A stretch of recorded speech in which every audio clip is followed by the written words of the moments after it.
Okay, I'm gonna do a quick reading from my book, Read It Rawly, and I'm just gonna open up randomly. So my book's name's Read It Rawly, The Gifts of Life. I wrote it and published it about a decade ago, so yeah, I owned my grey on my hair. But yeah, and I was 18 when I wrote it and I published it, and I was going through a lot of stuff at the time. So yeah, and I'm just sort of reading through it, trying to experience it again, with a nice 10-year age gap, and hopefully some wisdom. But anyway, let's just go into it. If one is able to see it, there is much more substance to the things we fling around in our everyday lives.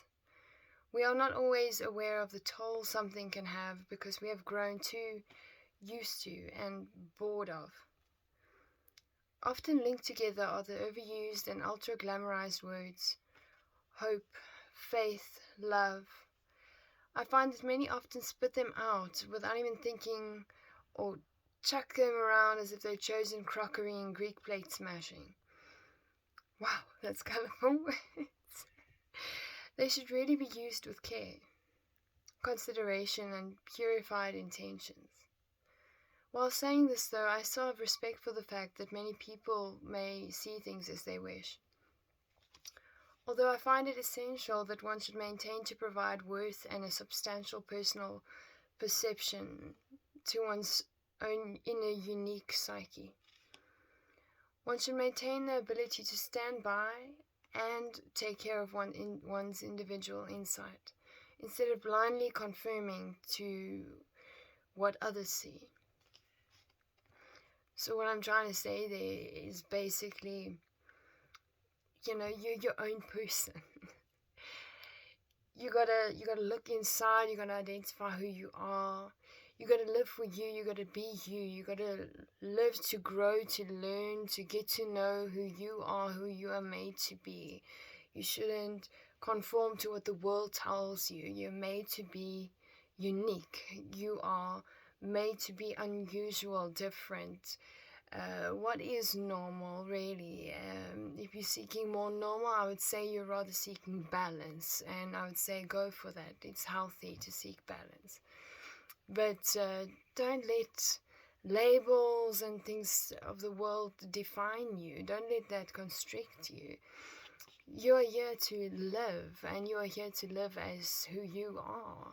And it's your life, and however it was designed, or however it's going right now, and whatever you're going to walk into, maybe it's the rest of you, maybe it's a new journey, something you've never encountered before, but whatever it is, it's yours to walk through in the way that you perceive yourself, and the way that you see yourself, and the way that you put weight on either what others say or what you feel, what is real, what is true.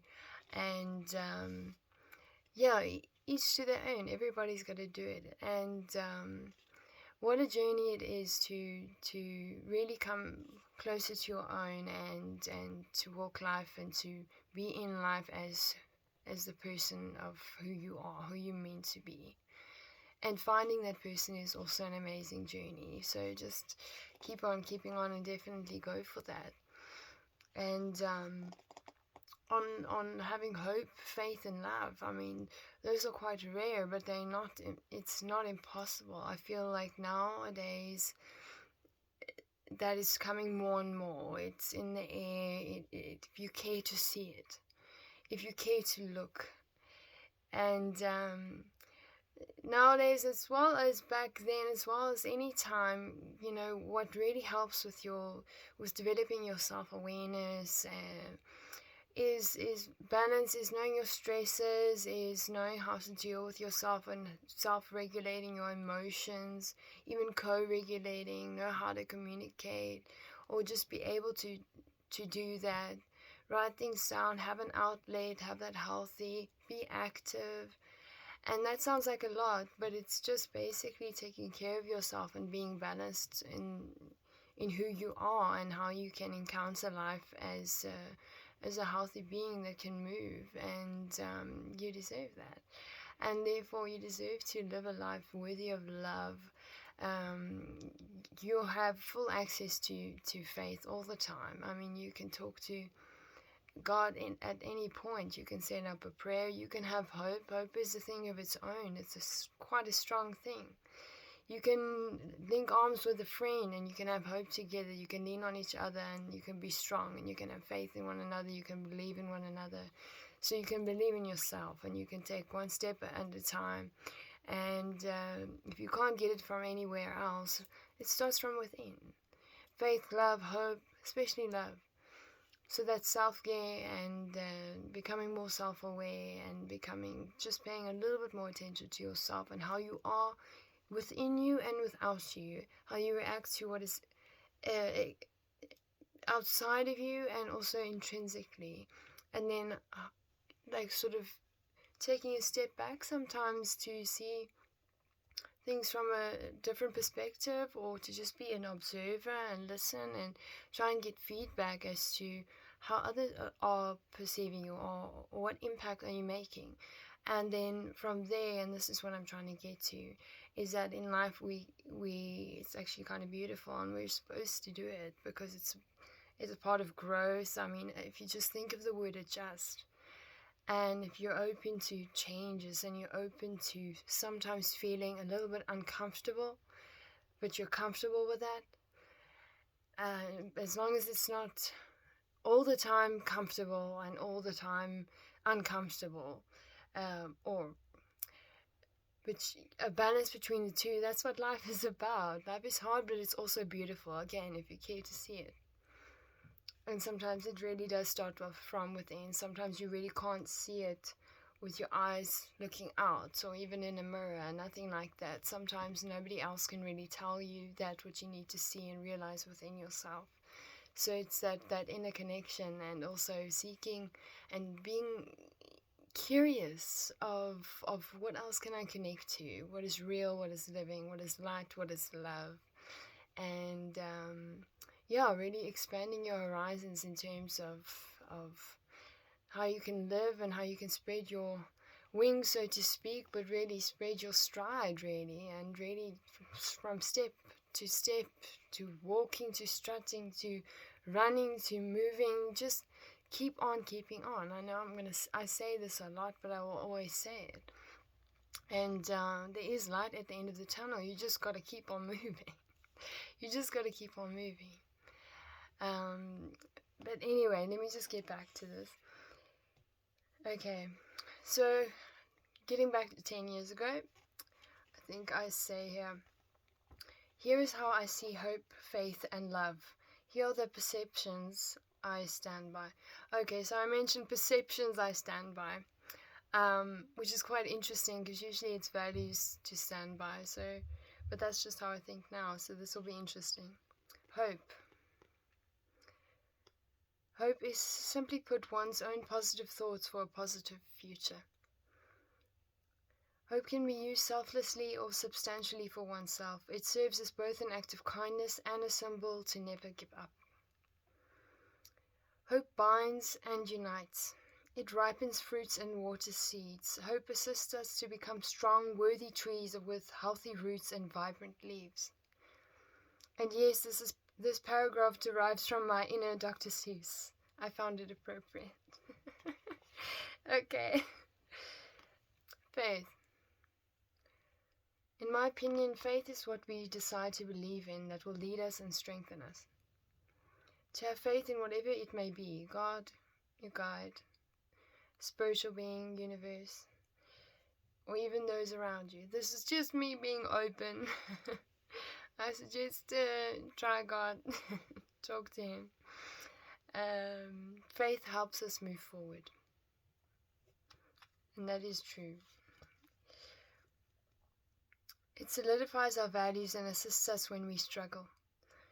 It is something so powerful that we are able to fully rely on it when we have lost control. Faith pulls us through. It can give us the ability to obliterate difficulties, darkness, and doubt. Faith, especially combined with hope, can really and truly gear one up for a great, formidable future. Along the street of hope, faith, and love can only come goodness, wisdom, and positivity. And thus we move on to love, something I admit I feel I do not have much experience of. Excuse me. I need to put my glasses on. I'm not very good at giving love, and I'm not very good at harvesting it either. But I'm undergoing a process to find its worthy definition. Being young and 18, that's what that is. Ask, what is love? Sure, people give love as well as care in many different ways, but what is it to receive love? I pose the question to you and to myself. It's a good question to ask yourself. What is it to receive love? What is it to really feel it? I'm constantly frustrated that I cannot absorb love that may surround me. I know it is there. Sometimes I'm convinced that I know exactly what it is, even though I'm equally convinced that I'm incapable to feel it. Now, at the time that I was writing this, I was grieving my mom that passed. So that can just put this in context. And it makes sense to me reading it with that in mind. I considered the concept that love is life. Based on that, could it be that I don't feel love because I don't want life? And why do I ask for love if I would rather have someone else receive it? Is that selfish? Is it because I feel worthless? Or am I just plain naive? I also tend to think that by habit I automatically push love away, and because of that I continue to think that I'm protecting myself in some way. Again, part of the grieving process, I'm telling you. Granted, my subconscious feels a little bit bruised and my mind feels overworked. And because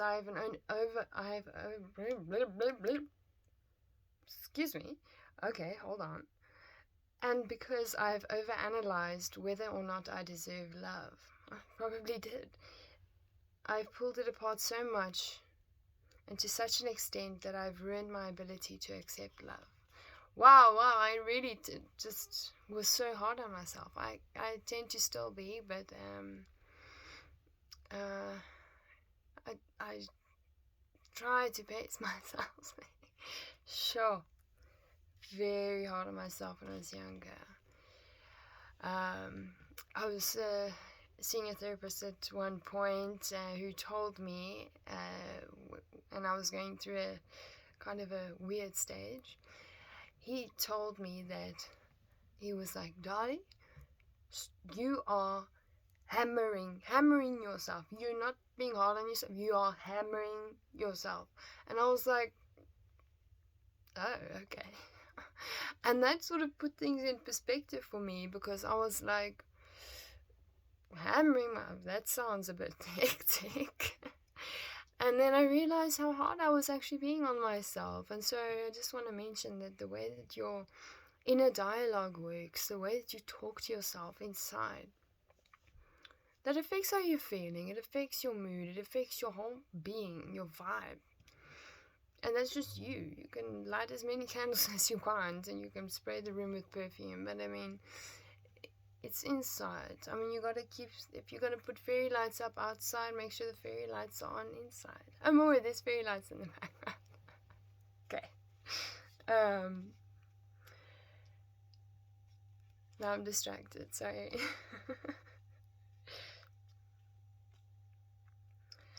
But I can say that I definitely didn't ruin my ability to accept love. And if you're thinking that, then no. Just be open to it, and also at the same time guard your heart, and have faith and hold on, and if anything, seek the love that you have inside of yourself and give it to you, and then from there radiating out towards others, and then beautiful connections. I mean, you are blessed to be a blessing. Do you know that? You are blessed to be a blessing, and a blessing is what you are. And if you don't think that, it's time to start looking. We have blessings all around you. There's so much to be grateful for. You are gifted with a brain. You are gifted with so many things. So, I mean, it's up to you to tap into that. There would often be either a surplus or a deficit of love around me. Somehow, whether it was a little or a lot, I failed to let it access my heart and soul. I constantly cut myself off to the point of isolation. Now, ladies and gentlemen, please don't do this. It's not good for you. Though, if you think of it as a protection strategy, here's me in denial, it's a damn good one. It may seem adverse, but if preventing myself from caring means that I'm preventing the possibility of losing, then I'm game. This is pure naive. I have no idea what I was talking about. But you can hear, like, I'm trying to sort through my thoughts. I'm trying to figure out, what is this? What am I going through? I mean, this I can tell was written quite fresh around that time. Anyway,